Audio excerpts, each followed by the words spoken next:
There's something about great libraries that we accept without much scrutiny.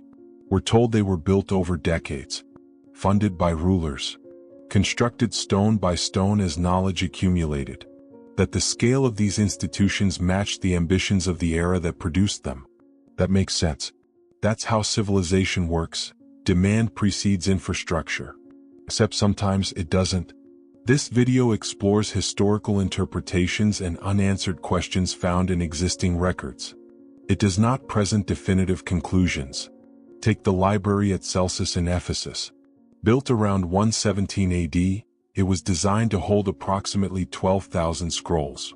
The facade alone required a level of architectural precision that even contemporary analysis finds difficult to fully account for, using only the tools and techniques officially attributed to that period. The building's double-wall construction, an inner wall and an outer wall separated by a deliberate air gap, was specifically engineered to protect its contents from temperature fluctuation and moisture. That detail matters. Not because it's impressive, because it's targeted.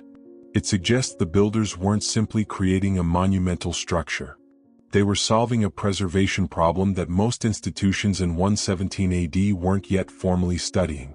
Here's the question that doesn't get asked enough. How did they know what they were solving for? Moisture damage to stored materials takes time to observe at scale. Institutional experience with large document collections, the kind of experience that leads to engineered solutions rather than reactive ones, requires generations of failed attempts, lost materials, documented deterioration. The Celsus Library doesn't look like a building designed by people who were figuring it out. It looks like a building designed by people who already knew the answer. That's a small observation. A specific one. Worth noting, then moving on. Except this pattern doesn't stay specific. Move to Alexandria. The Royal Library, whatever version of it you consult, across whatever historical framework you accept, was conceived at a scale that remains unusual even by modern institutional standards. Not just in terms of its collection goals, which various sources place between 400,000 and 700,000 scrolls at different points in its history, but in terms of its operational infrastructure, staff categories, acquisition systems, copying programs, storage classification methods. These weren't improvised. They were formalized, bureaucratically structured, implemented with a consistency that implies prior institutional knowledge of what large-scale archival management requires. Libraries in the ancient world, by the standard historical account, were rare, expensive, accessible only to a narrow class of scholars and administrators. The idea that this was the natural environment for the development of sophisticated preservation and classification systems makes a certain kind of sense. But sophisticated systems usually emerge from failure, from accumulated error, from watching things go wrong and correcting over time. What's interesting about some of the earliest large-scale libraries on record is that they don't show obvious evidence of that developmental arc. They appear, not fully formed because that would be an overstatement, but at a level of institutional maturity that seems, on close examination, to outpace the infrastructure around them. Pause there. Because that phrase is worth examining on its own. Outpacing the infrastructure around them. If a city in 200 BC has a functioning harbor, a market district, a military garrison, and administrative courts, all of which are well documented and well understood, and it also has a library whose internal systems of preservation, classification, and document acquisition reflect a level of specialized knowledge beyond what those other institutions would seem to require or produce, that asymmetry is not in itself an anomaly. Cities develop unevenly. Institutions evolve in response to specific patrons, specific needs, specific moments of concentrated resource. But when that asymmetry appears across multiple sites, across different cultures, across different centuries, and the pattern in each case is the same, libraries and archival structures built not just to store but to outlast, then the asymmetry becomes something worth examining more carefully. The word outlast is doing important work here. Most structures built in antiquity were not designed with multi-century survival as an explicit engineering goal. Temples were built to honor. Palaces were built to impress. Walls were built to defend. The functional lifespan of those structures was real but not necessarily central to their conception. You built the wall to stop an invasion, not to be studied 2,000 years later. Libraries are different. The Celsius building's moisture control system wasn't aesthetic. It wasn't symbolic. It was functional, and its function was temporal. It was designed to extend the life of the collection beyond any reasonable projection of the institution's own political lifespan. In 117 AD, the Roman Empire appeared permanent. No rational institutional planner was building for a post-Roman information environment. And yet the engineering choices in that structure are precisely the choices you would make if you were. Similar observations apply to underground archival chambers found in several Mesopotamian sites. Rooms where clay tablets were stored in arrangements that limited physical contact, reduced vibration damage, and maintained consistent environmental conditions. These aren't observations that require dramatic interpretation. They're documented. They appear in archaeological records. What they invite is not a conclusion but a question about intent. About knowledge of intent. About whether the people designing these spaces understood something about long-term preservation that their broader civilization had not yet formally codified. That question, when it's asked calmly without expectation, is genuinely uncomfortable. Not because it leads somewhere specific, but because it sits in a place where the standard explanatory framework doesn't quite reach. The standard explanation for exceptional ancient engineering is usually patron wealth, local genius, or cultural priority. Any of those could apply. In some cases, all three. But they explain the existence of a sophisticated structure. They don't always explain why that structure encodes knowledge that seems, in retrospect, to have been calibrated for a future its builders couldn't have predicted. And there's one more element that sits just below the surface of all of this. The libraries that survive, even in ruin, tend to be the ones that were, by design or by accident, the most physically protected. The Celsius Library stood for nearly a century after fire damaged its interior. Its walls remained. The underground tablet rooms in Mesopotamia preserved their contents through the collapse of the cultures that created them. If you were trying to ensure that specific information outlasted the civilization around it, the record suggests you would build the way these structures were built. No one is suggesting that was the intent. But the question of what kind of knowledge would prompt that level of engineering preparation, that question remains at this point in the record genuinely open. What it handles less comfortably is repetition. Because the same structural logic, buildings engineered not just to function, but to endure beyond the reasonable expectation of their political environment, appears again. In different centuries. Under different administrations. In places that had no documented contact with each other at the time of construction. And the more carefully you map these appearances, the harder it becomes to treat each one as an isolated exception. Move forward. Move west. In the early 19th century, the United States was, by any reasonable economic and demographic measure, a young and resource-constrained nation. Its population in 1800 was just over 5 million people. Its cities were small. Its institutional infrastructure, courts, banks, universities, postal systems, was functional but lean. You would expect, given those conditions, that its public buildings would reflect a certain pragmatic modesty. Structures built to serve immediate need. Scaled to present demand. Adjusted as the country grew. That is not, in several notable cases, what was built. The Library of Congress was established in 1800 as a legislative reference collection. Its original purpose was narrow, to support the working needs of Congress. A modest institutional mandate. And yet from its earliest formal expansions, the structural ambitions of the project exceeded what that mandate would seem to require. By the time the Thomas Jefferson Building was completed in 1897, it was the largest library building in the world. Its interior systems, reading rooms, catalog infrastructure, document storage architecture, were designed not for the collection that existed at the time of opening, but for a collection many times larger. The building, in other words, was built for a future that had not yet arrived. That framing is worth examining carefully because it can be explained in straightforward terms. Institutional optimism. Congressional prestige. The particular ambitions of the architects and administrators involved. These are legitimate explanations. They apply. But they sit alongside a detail that tends to get less attention. The environmental engineering embedded in the structure's storage areas. Humidity management. Temperature buffering through wall mass and ventilation design. Light control in reading rooms to reduce document degradation. These were not afterthoughts. They were load-bearing choices made at the design stage. In a country that, at the time the building was being planned, had no institutional tradition of housing a collection large enough to require that level of preservation engineering at scale. The knowledge of the problem preceded, by considerable margin, the scale of the problem itself. Pause there again. Because that sequence, solution before visible problem, is the same sequence that appeared in Ephesus, in Alexandria, in the underground tablet rooms of Mesopotamia, across the Atlantic. The British Museum Reading Room, completed in 1857 within the courtyard of the existing museum structure, is architecturally a striking case. Its dome, at the time of completion, was the second largest in the world. Its design by Sidney Smirke was calculated to a specific structural tolerance that allowed the building to carry, on its circular shelving system, an estimated 1.5 million volumes. In 1857, when the collection being housed numbered considerably less than that, when the population of scholars who would have regular access to it was, by contemporary records, a few thousand registered readers annually, the room was not built for the library that existed. It was built for a library that would take generations to arrive at the scale the structure anticipated.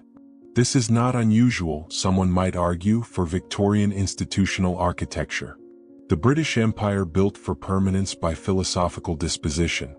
Permanence was embedded in the aesthetics of the period. Oversized reading rooms were a cultural statement, not an engineering anomaly. That argument holds partial weight. But it doesn't account for the specificity of the preservation-oriented decisions built into the structure. The dome's ventilation system. The cast iron shelving chosen not just for capacity but for its resistance to the organic degradation that affected wooden shelving over long archival timescales. These choices weren't statements. They were calibrations, technical responses to a problem that, at the scale the building anticipated, hadn't fully materialized yet. And here is where something begins to feel less like coincidence and more like a recurring disposition.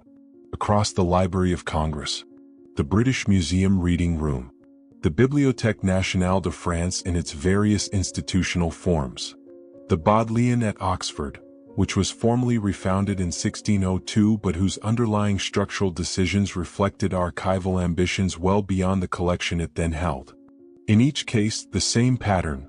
Physical infrastructure that was calibrated not for present need, but for a scale of archival permanence that would only become legible in retrospect. None of this, stated plainly, is secret. These buildings are well documented. Their construction histories are public. Architectural historians have analyzed them in detail. What doesn't get examined as frequently is what these buildings, considered together rather than individually, seem to suggest about the knowledge that produced them. Because knowledge of how to engineer for archival permanence, real knowledge, technical knowledge, the kind that informs humidity systems and dome tolerances and cast iron shelving specifications, doesn't appear from nowhere. It develops through institutional experience, through failure, through watching collections degrade and designing the next structure to prevent that degradation. It requires a lineage, a chain of learned decisions passed forward through time. When that knowledge appears in cultures with no documented archival lineage sufficient to generate it, or appears at a scale that exceeds what the documented lineage would predict, the question of its origin doesn't have an obvious answer. Not an accusatory question. Not a dramatic one. Simply, where did the people who built these rooms learn what they needed to know to build them? Some researchers who examine anomalies in architectural history, the timing of institutional development, the scale of preservation infrastructure relative to documented demand, have begun grouping these observations under a broader interpretive label. Not a conclusion, not a framework for certainty, but a way of organizing a recurring pattern that, examined across enough cases, stops feeling like coincidence and starts feeling like something that at least deserves a name. That name is beginning to surface in certain corners of historical inquiry. And where it comes from is a question worth sitting with. Tartaria. Or, in some academic and semi-academic contexts, Tartary. Depending on the source, depending on the century of the map being referenced, depending on the interpretive framework being applied, it refers to something different each time. That instability of meaning is itself worth noting, because labels that carry real historical weight tend to stabilize over time. They become precise, agreed upon, Tartary, as a geographical designation, appears on European maps from the medieval period through the early 19th century, a vast, loosely defined region covering much of Central and Northern Asia. Real cartographers used it. Real administrators referenced it. It was not an invention. It was not a fringe designation. What happened to it after the 19th century is a more complicated question. By the mid-1800s, the label had largely disappeared from formal cartography and institutional geography. The regions it once described were absorbed into other political and administrative categories. Russia, Central Asia, Mongolia. The geographic entity that maps once called Tartary was partitioned, renamed, and redistributed across a new organizational logic. That process was not unusual. Empires reorganize. Territories are reclassified. Names change. The history of cartography is the history of the world being renamed as political power shifts. But a subset of researchers, operating across a wide range of credibility and rigor, have looked at that disappearance and asked whether the renaming was purely administrative, or whether it coincided with something more structurally significant. Not an erasure in the conspiratorial sense. The word erasure implies malicious intent, and intent is rarely what the documentary record can confirm. What the record can confirm is a timing question. The period during which Tartary disappears from maps correlates, in ways some researchers find worth examining, with the period during which a large number of the institutional buildings we've been discussing, libraries, civic archives, reading rooms, were being designed and constructed across Europe and North America. One interpretation is that this is coincidence. 19th century was a period of intensive institutional development across the Western world. Libraries were being built because literacy was expanding, because national identity was being institutionally formalized, because the industrial economy generated both the surplus and the administrative complexity that required better record-keeping infrastructure. The timing of Tartary's cartographic disappearance and the timing of library construction are, on this reading, parallel processes with no meaningful relationship. That interpretation is coherent. It fits the documented record. It requires no additional explanatory framework. A second interpretation, and this is where some researchers have positioned their analysis, suggests that the architectural knowledge embedded in these structures, the preservation logic, the engineering calibration for long-term archival survival, may reflect an inheritance that predates the institutions that deployed it. Not a theft, not a suppression, but a transmission. Knowledge moving from one organizational context into another as the political categories that once contained it were reclassified. If Tartary, as a geographic region encompassing vast territories with their own institutional histories, had developed archival traditions that were sophisticated in ways European records don't fully document, and if that knowledge entered European and American institutional practice through channels the formal historical record doesn't trace explicitly, the buildings we've examined would look exactly as they do. That is not a conclusion. It is a structural possibility. One that the available evidence neither confirms nor eliminates. A third interpretation holds that the question itself is being framed incorrectly. That what looks like anomalous knowledge, solutions appearing before the documented problems that would generate them, is the natural result of how institutional knowledge actually moves. Not through clean lineages of documented transmission, but through networks of craftsmen, through trade relationships, through the movement of skilled individuals across political borders that the formal record tends to undercount. On this reading, the preservation engineering in the Celsus Library and the British Museum Reading Room in the Library of Congress are connected, but the connection is craft tradition, not civilization. Human knowledge moving the way human knowledge has always moved, laterally, quietly, without formal attribution. This interpretation also fits. And it also notably fails to fully account for the scale calibration problem. Craft tradition explains the transmission of technique. It is less effective at explaining why that technique was applied repeatedly at a scale that anticipated demand by generations. The Tartaria label, in its contemporary usage distinct from its historical cartographic meaning, has become a catch-all in certain online research communities for exactly these unresolved questions. Buildings that seem over-engineered for their documented context. Infrastructure that precedes the populations it was built to serve. Architectural systems whose preservation logic implies knowledge of archival management at a scale not yet visible in the historical record. The label groups these observations together. It gives them a shared name. Whether that shared name reflects a shared cause is a question the label itself cannot answer. What's worth examining carefully is what the label does to the underlying observations. When specific, documentable anomalies, the moisture engineering at Celsus, the dome tolerance at the British Museum, the overscaled storage systems at early American libraries, are folded into a single interpretive framework with a proper noun attached, they change character. They stop being discrete questions with discrete, investigable answers, and they become part of a narrative architecture. The narrative may or may not be accurate, but its existence as a narrative means that the individual observations inside it become harder to examine on their own terms. They carry the weight of the whole framework. That's a research problem, not a moral one, simply a methodological one. And it's one that serious historians of architecture and institutional development have largely sidestepped, because engaging with the label means engaging with the community that has coalesced around it, which presents its own complications. The result is a gap. On one side, a body of specific architectural and institutional observations that the mainstream historical record acknowledges but doesn't synthesize. On the other, an interpretive framework that synthesizes aggressively but with a rigor problem. Between those two positions, the actual questions about knowledge transmission, about the origins of preservation engineering, about why certain libraries were built to outlast the civilizations that commissioned them, remain formally unaddressed. That gap is not neutral. Gaps in formal inquiry tend to be filled by the frameworks that are willing to hold the discomfort of an open question long enough to sit inside it.